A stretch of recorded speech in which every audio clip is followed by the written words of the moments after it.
Ahotsak, soinuak, audioak, uhinak. Airearen bitartez barreiatu eta belarrietatik jasotzen ditugun vibrazio akustikoak. Hitzaren edota musikaren magia komunikatiboa elkarturik. Komunikazio prozesu bat gauzatzeko ordea, bi behar dira. Igorlea eta hartzailea. Esataria eta entzulea. Komunikatzeko, informatzeko, entretenitzeko, musika zabaltzeko eta era guztietako sentimentuak sorrarazteko bitarteko bat da irratia.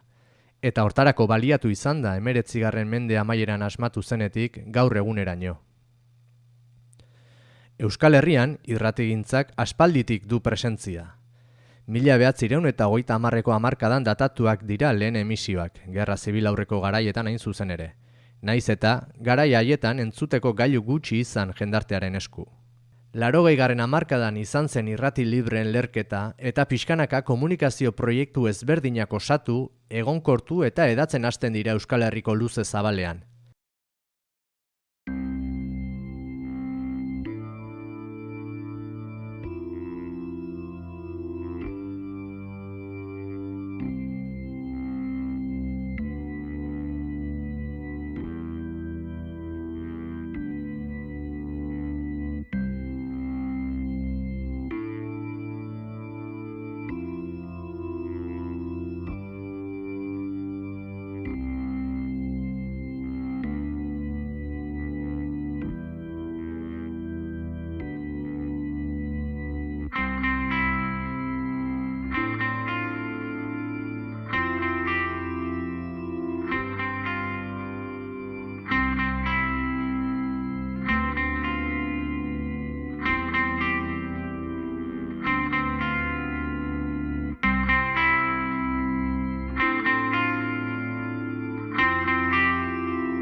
Esan bezala, 20 urte atzera egin behar dugu arrosa sarearen sorreraraino. Eta urte asko pasa arren, sorrera prozesu hartan ibili zirenek oroimenean itsatsiak dituzte arrosaren lehen urratsak.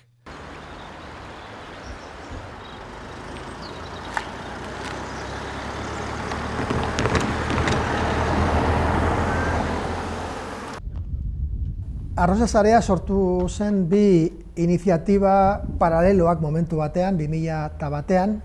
Alde batetik Herri Mugi, Josemi Zumalabe Fundazioak bultzatzen zuen gogoeta prozesu bat, eta egin zuten, zen ni horrez nintzen egon, barria aterpean topaketa bat. Hor, egin zan deialdi bat, nik uste jakin gabe oso ondo zerra aurkituko zen ere, ez? Eta orduan deitu zian irrati mordoxka bat egia da, irrati libreak, batzen naiz, udal irratiren bat ere, bai? Batzen naiz Arrasate irratia, gero, bueno, Euskal Herri irratia, iparraldeko osan egin zan, eta uste sorpresa hartu genula, oso errex iritsi ginalako nahiko azkarri izan zen, kriston sintonia lortu zalako hasieratikan, definitzeko orduan ze behar zeuden edo zerri erantzun behar zion, ez? Konturatu ginen, hainbat irrati zegoela, irrati txiki, betik jaiotzen diren irrati eta egitasmo horietako asko zegoela Euskal Herrian zehar, eta oso proiektu interesgarriak genituela ere gutako bakoitzak, eta zergatik ez partekatu. Hortik abiatu zen, berazen ideia apur bat Gasteizen egiten zen zerbait Zuberoan entzunalizatea, Bilbon egiten zen zerbait Eguzki irratian entzunalizatea, Nafarroan, eta realitate denak partekatu alizatea. Tokian tokiko irrati txiki izaera zuten komunikabide horiek batzea, elkartzea, saretzea, eta amankomunean lan bat egitea. Media handien aurrean zerbait indarpuntu gehiago bat jarri eta buru erakutsi, ez? Zerbait baginala, guri txikitasunetatik. Orduan, importantea eta oso garrantzizkoa zen elkar batze hori, proiektu amankumu bat jartzea eta eraikitze fase bat modu praktikoan gauzatzea. Euskaraz funtzionatuko zula eta euskarazko produzioa edo euskaraz egiten zen irratsaioen sare bat izango zala. Edo, irratiak izan zitezkeen euskaraz naiz, frantsesez arituko ziena, baina gazteleraz ere, baina hor sarea euskaraz izango zala. Eta hortik uztailean Euskal Herria Zuzenean festivalaren barruan, garai horretan Irulegiko irratiak antolatzen zuen beste elkarte batekin, urtero antolatzen genuen tokiko irrati libreen topaketa bat, Mugaz Bieletakoa, eta bar. Eta urtetik urtera beti agertzen zen borondate bat, zerbait egin behar dugu elgarrekin. Barriatik etortzen zen jada gogoeta punto bat Arrosa herrian, justo, horri zen Euskal Herria Zuzenean antolatzen zen herrian, bazen Nafarroan, sortu zen Arrosan. Fabrika batean, hor ginen 21 lagun, inguratuak, oheak, armairuak, ez daki zer, hori zen Arrosan bazogen altzairu fabrika bat, eta nagusia utzi zuen lokala batzar bat egiteko.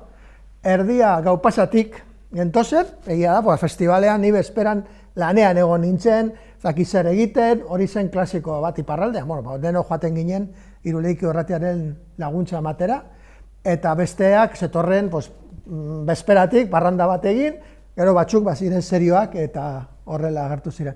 Eta pixka bat begiratzen gara hartako, eta oso azkarri izan zen, seguraski sintonia hori egon zalako, eta denok ere identifikatzen genitulako antzeko, igual elkarte nolabait formalago bat berandugo izan zen, horrek denbora eskatu zulako, baina funtzionatzen hastea, bilerak egitea eta sarean funtzionatzen hastea, hori izan zen oso azkar. Josemi Zumalabe deitu zituen jardunaldi horiek, eta ikusi zuen herri mugimenduen jardunaldi horietan oso proiektu potentea izan zitekela irratien saretze hau, eta bertako langilea, Susana, nolabait erabaki zuten jartzea sustatzen proiektu hau. Josemi Zumalabek jartzen duen apur bat da konfiantza. Josemi Zumalabek egiten du irakurketa bat, ez soilik irratiena, ez soilik komunikabiena, baizik eta herri batena, eta borrokan militantzian dabilen herri batena, eta esaten digu, hau posible da elkarlana. Eta ematen dizkigoren nolabaiteko tresnak, lanabezak aurrera egiteko. Baina gero, bakoitzak bere egoeratik abiatu behar zuen, orduan nik ezagutzen dut bereziki alabedin eman zen eztabaida, begi honez ikusi zen, egia da, beti gertatzen den bezala, barne eztabaidak egon zirela, beldurrak ere ematen zigulako, nolabait irrati txiki bat izan da, beste handiago bat etorriko zen eta gurea jatera, etzen hori asmoa, baina eztabaidak egon ziren, eta gero denborarekin ikusi zen hori etzela gertatu, eta kontrakoa gertatu dela, irrati txikiek handiagoei gauzak edo aberastasuna eman diegula. Guk aurkeztua genuen 2000ko azaroan irratia.com. Euskaraz emititzen, sarean emititzen hasi zen lehen irrati proiektu izan zen. Sarean sortu zen, baina Bilbon garaian zegoen Tastaz irrati librean egiten genuen saio batetik abiatu zen. Interneta gauza aski berria zen. Fax linearen zuloan klabijan sartu genuen gure modema, eta hortik emititu genuen imak erdi borobil batekin, Jabik etxetik ekarri zuena, eta IRC kanal bat edo chat kanal bat habilitatu genuen, erabili genuen, eta jendeak aukere izan zuen irrati saioa entzun ahala, galderak egin edo parte hartzeko, eta nolabait internetetik lehen aldiz entzuten zuen hori, nola zuzenean zen ere frogatzeko, ez? Hor irrati askotako jendeari egin zitzaion interesgarri, 2000 inguruan, 2000-2001 ez dugu esango zer den internet etzekitela, bazegoen ja jakintza bat, baina formatuak, MP3a, streaminga bazegoen ere, eta guk jada egiten genuen streaminga, eta nola egin zitekeen eta interesa zegoen. Orduan guk eman genuen halako tailer bat, formatuei buruz, MP3ari buruz, eta gaur egun gauza oso jakina da, baina garai hartan nobedadea zen eta irrati asko oso interesatuta zeuden horretan. Bi persona, bat fax linea baliatuta emisioa egiten, bestea irrati programa egiten, eta telefonoan beste aldean zegoen Fermin Muguruza. Eta chat linean zeuden oraindik lagun eta ezagun ditugun orduan ez ezagunak ziren nik batzuk, ez? Horrela hasi genuen irrati abentura bat, digitala, euskaraz, sarean, eta nolabait kultura digitalarekin eta lotua, ez? Web horrirako eta holako bai, baina audioa garraiatzeko eta en tiempo real, impensable momentu horretan. Batzuk bazeuden baten bat hola emititzen, baina arazoki, mosketak eta bar, momentu horretan, orduan, baina bai baliatu genitun irrati handiak akotxen artean erabiltzen zuten IP kodekak.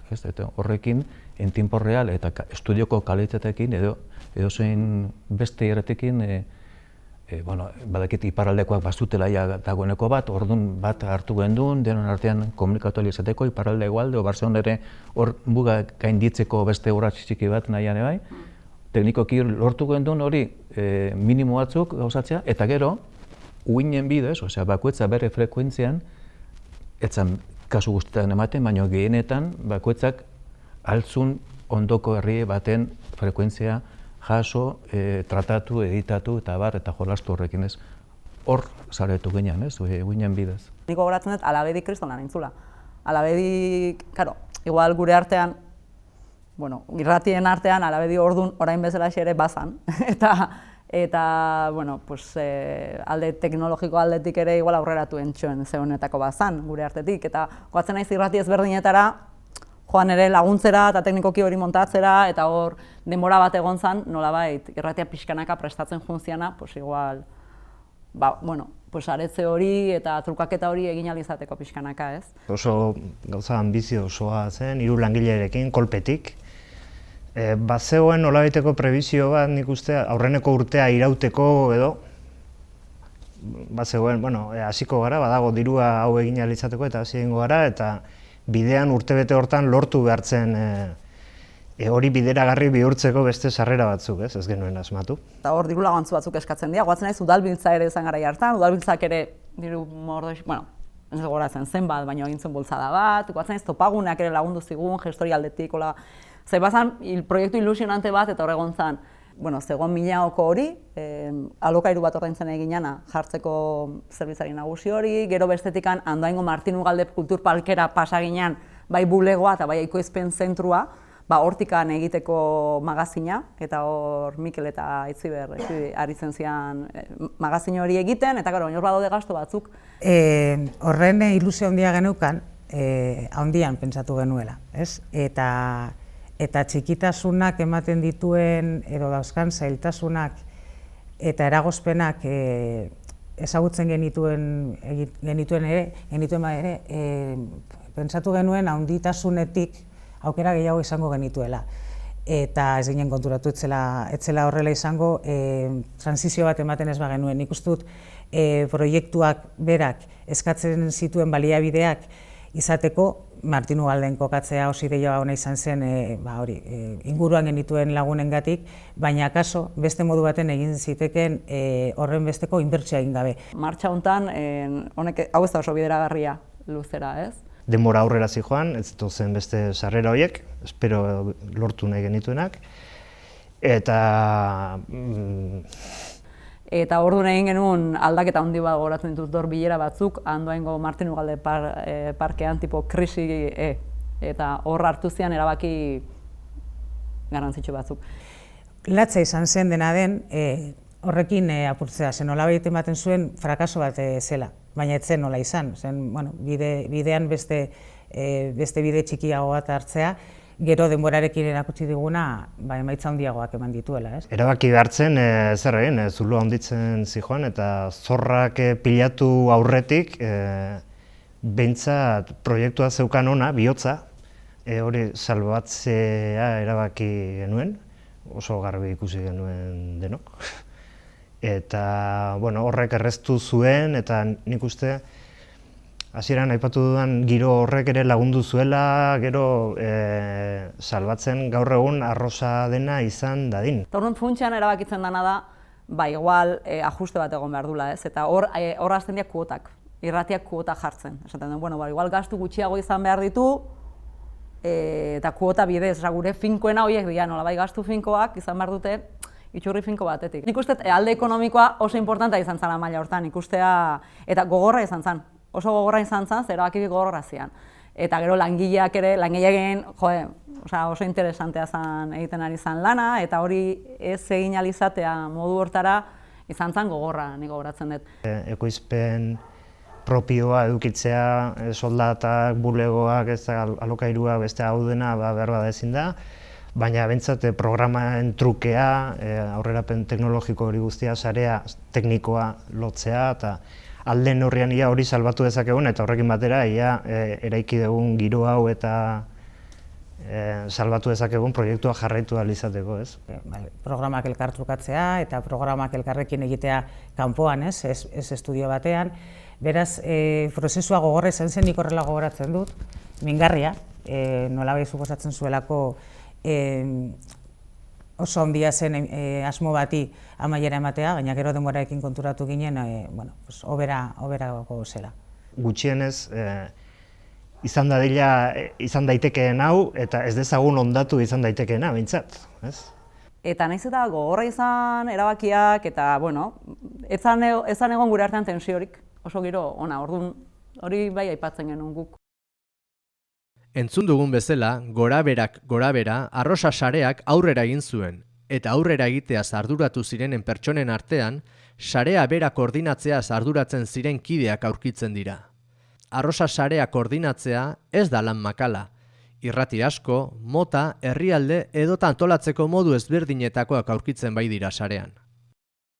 Hasiera batean sortu zenean beste asmo batzuk zituen. Euskarazko irrati guztiak biltzea zuen asmo, baina gero azkenean afinitateek eta horrek guztiak eragindu txikiak edo gelditzea bertan eta txikien elkarlan bat izatea. Irrati txikiak, gehientsuenak irrati libretzat har daitezkenak, eta elkarlanean indar gehiago egiteko aukera dutenak edo esango nuke. Euskara irratia eta elkarlana izango liratezkela pixkat hitz klabeak. Erronka nagusiak izan ziren arrosari indarra ematea, ezagutzera ematea, ze artean, oraindik ez gehiegi, baina artean askoz ez ezagunagoa zen.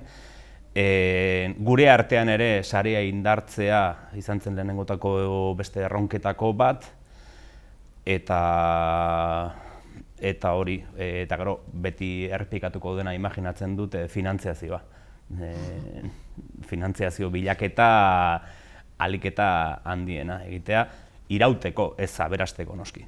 Bueno, garai hartan kezka berezia zegoen nolabait esateko barne mailako komunikazioarekiko, ez?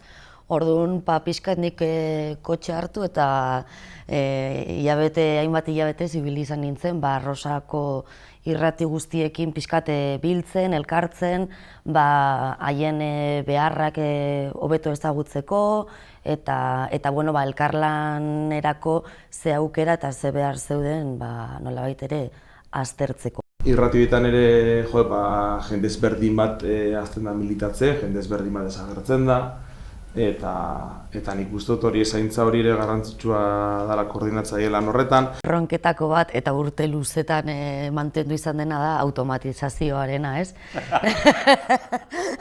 Ez dakit momentu honetan zelan dagoen, baina da irrati askok oso maitasun handirekin ikusten zuten proiektua, baina aurrera ateratzea izugarri kostatu zaigun kontua, ez?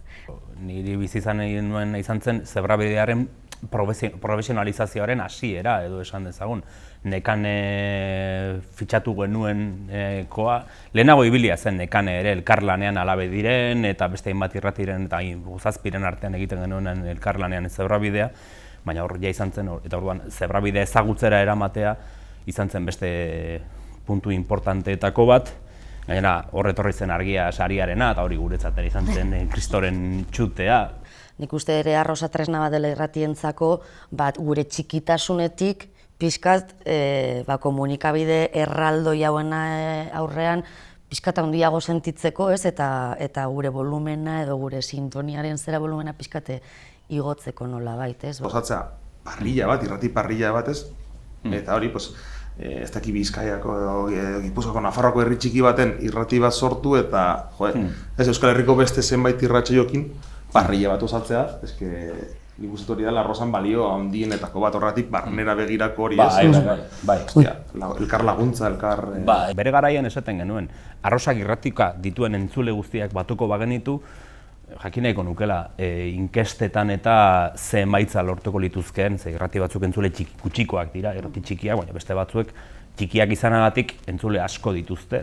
Eta ez berezik irrati nazionalak direlako, haiek ere bai noski, baina orduan potentzialea handia duena beti. Barria bat osatzeko zenolako aukera polita ematen dizuna Arrosak, ez? Igual, adibidez, ni arabar baten ikuspuntutik ere polita da gure irratian edo aukera izatea euskalki diferenteak entzun ahal izateko. Aldiz beste igual ez dakindongo herri txikietan batueraz jartzen zituzten irratsaioak eta ostras, ez zitzaien asko gustatzen, ez? Baina, nik uste dut ere aberastasun hori seinale badela, baina, irrati ezberdintan ikusten diala sekulako kalitatea daukaten irratsaioak. Ematen dut ez, ari gara txikitasunari buruz hitz egiten, baina daude irratsaio musikal, ez musikal, sozial, magazina bera, zebrabider, eta sekulako kalitatea daukaten produktuak edo dira, eta nik uste dut askotan ez gara konturatzen. Beti jotzen dugu ez, kanpora ez, Euskadi irratian edo Radio 3-en edo badutela ez, sekulako irratsaioak, eta nik uste dut Arrosan. Zerbait, teorian bintaxa izango litzatekeena, nola ari den berriz ere berpizten edo zenbait lekutan, eta Arrosak nola mantendu duen irrati batzuk egotea edo, bere baitan edo. Nik uste dut batetik, jendeak beti duk ideola hitz egiteko gogoa, irratia beti erakargarri da horretarako eta komunikatzeko eta kontatzeko. Euskal Herrian gainera beharra izan dugu, mass mediei aurre egiteko edo, eta tradizio bat ere egon da hor. Komunikatzeko tresna diferente horiek guztiak kontutan hartuta, ez? Ez dakit YouTube, Flickr, ez dakit zerbakin hor. Nahi bai harritzen dit gaur egun oraindik jende batek apustu egitea irrati hutsagaitik, ez? Badauka, nik uste dut badaukala irratia bere xarma bat, entzuten duenarentzat aukera ematen diolako beste hainbat gauza aldi berean egiteko, ez? Eta igual telebistak eskatzen dizu arreta handiagoa, irudia dago hor, dena esateko gaztela esaten bezala, mastikatua ematen dizute, ez dena ja landua. Eta nik uste dute irratiak beste freskotasun bat duela. Eta egiten duenarentzat ere, ni askeagoa sentitzen naiz mikrofono baten atzean, ez? Kamera baten atzean baino. Arrosa sarea ez da soilik irratien arteko irratsaioen elkartrukea ahalbideratzen duen espazio bat. Ekoizpen propioz eguneroko magazin bat ere martxan dauka duela hainbat urtetatik.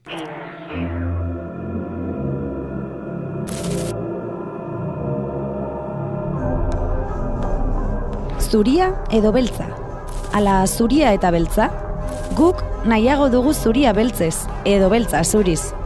Bi kolore dira soilik, baina tartean munduko kolore guztiak sartzen dira. Horixe nahi dugulako, mundua eta auzoa 1000 kolorez margotu.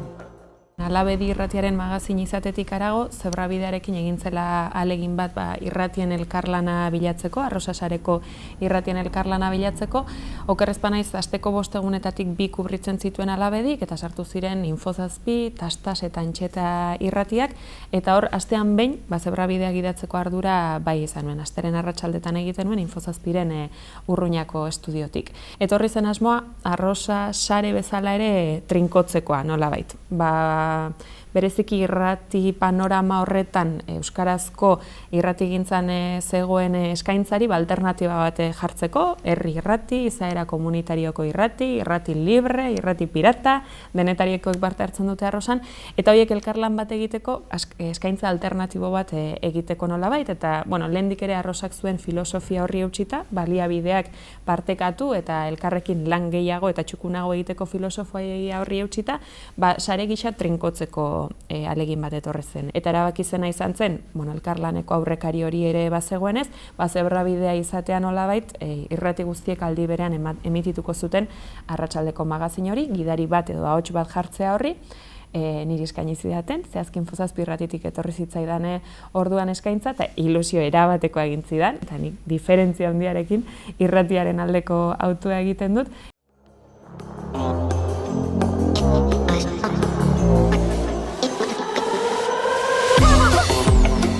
Esaten dute Zebrabideak alde batetik bestera gurutzatzeko soilik direla, baina ez aldira 1000 bide batzen dituztenak, 1000 bide leku berean elkartzeko, gure utopian elkartzeko. Gurutzatuko ditugu Zebrabideak haien gainetik ibiliko gara. Zertarako da utopia bestela ibilian ibilitakoaz gozatzeko ezpada?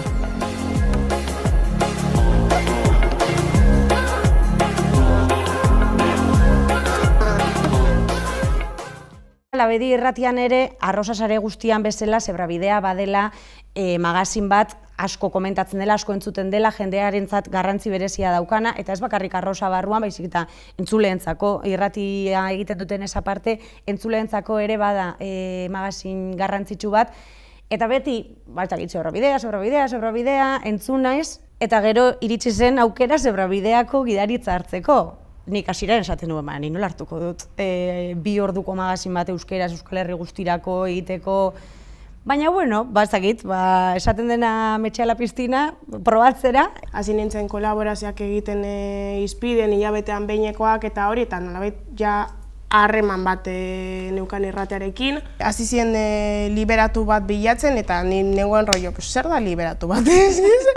Aizu, ez da, kaletu nionkide bati, hori zer da, en plan, zaila ikusten nuen, eta begida ikusten nuen. Ez neukan idea zehatzik, zer egin behar zen inguruan, eta baita ere beste pertsonak hau zedenan, eta izan zen komo hasieran informazio asko, izen asko, jende pilo bat, eta Maialenek informazio pilo bat botatzen, eta nik, baina Maialenekin izan zen, ez larritu, egongo naizela zurekin hilabete bat, eta egingo dugu trantsizio antzeko zerbait. Oso mimo handiarekin, eta oso gustora, eta oso etxean bezala egindako magazin badela. Eta horrela izan dela orain arte, eta horrela izaten jarraitzen duela orain baita ere. Mimo eta gustu handiarekin egindako magazina. Laguntalde zabal bat esango nuke. Ze Egunero bi orduko magazin bate ekoizteak inplikazio handi askatzen du, eta nik hor pixu bat baneukan arren ez nuen nik bakarrik egiten. Jon Aranburu bera Arrosako koordinatzailea zen, baina bazetorren Zebrabidean parte hartzetik ere, eta beraz asko laguntzen zidan ekoizpen horretan, gaien aukeraketan, kolaboratzaile posibleetarako kontaktuak lotzen, musikarekin, eguneko musika proposamena Jonen esku zegoen, eta horrek sekulako kezkak entzen zidan gainetik. Zeni musika zalea banaiz, baina aditua esan dezakegu ez. Eta egunero karpeta bat bidaltzen zidan, eguneko efemeridarekin edo dena delakoarekin lotuta, irratian eta saioan jartzeko musika izan ezan. Sortzen den harreman eta giroa ez, Maialen eri galdetu naiz eta Maialen Zebrabietak egoten ez egon, zerbait galdetu aldiot edo zerbait ez, du gau edo iratxe ez dagoela, ez, hori dagoela pixkate beste giro batez. Euskal Herriaren beste ikuspegi bat eukitzeko aukera ere bazela. Sistema komunikatiboa antolatuta dagoen asko erantzuten dio Euskal Herriaren zatiketa administratiboari. Oro har guk egunerokoan kontsumitzen ditugun hedabide publikoetan Euskal Herri batetaz hitz egiten dela esan dezakegu, autonomia erkidegora mugatutako gaiak dauzkagu. Nolabait herritik datorrela ez, nik irakurtzen ditudan albisteak esaten dut. Irakurtzen ari naizen informazio hau ez dut ikusiko beste hedabide batean edo ikuspegi honekin edo horrela tratatua. Hedabide konbentzionaletan ez dela astero ateratzen jendea atera dela kalera hau salatzera kontatu dutela hau, gertatu dela hau edo hori ez da ikusten ez. Eta da nik uste bizirik edo islatzeko edo ez zabaltzeko herri mugimenduan egiten den lana, ez dakit nongo gaztetxean egiten ari direla hau, edo aldarrekatu dutela, eta ez como bai, hau un flujo, eta dagoela bizitza. Irratigintza egiteko moduan itzena ere. Ze hor bageunden profesionalizatutako irratiak, bazeuden erabate modu voluntarioan antolatutako irratiak, gaztetxeetan kokatutako irratiak edota erredakzio batean kokatutako irratiak. Lan egiteko modu asko zeudelako, baina denak ere kalitatezko irratieko izpen batean ari ginelako. Jon, hor jarritzen alduzu? Ba, hemen nago, bai. Ba, ez badirudi abandonatu egin gaituela Jon Aranburu, bai? Jon, portu da? Nekane honek ez dakit. Ez dago hor, eta bai, Jon? 2015ko urtarrilean, Asier Lopez deitu zidala argiatik, esateko Zebrabideari argiaren irratisaria ematea erabaki zutela, eta astebetean ezin nuela kontatu, ze teorian sekretuak zirela. Imaginatuko duzu, saltoka hori kontatzeko ze gogo neukan. Lehen deia Jon Aranbururi egin nion, jakintzak abola dela, eta orain egon isilik. Eta orain goazen antolatzera, datorren ostiraleko saioak grabatuta uzteko, argia sarietan egon behar dugulako, bazkaldu eta kubata batekin lasai.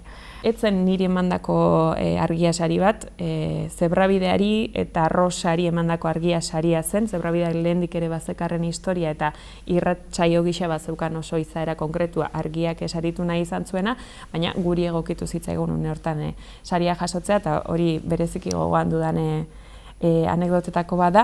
Maila pertsonalean eskerrak, abentura honen parte izateko izan dudan aukeragatik, eskerrak bideo horretan laguntzen aritu den jende guztiari, eta animoak eta horrela segitzeko deia Arrosari ekarpen oso garrantzitsua egiten ari delako. Irrati entzuteko modua ere evoluzionatzen doa, garai berrietara egokitzen ari da.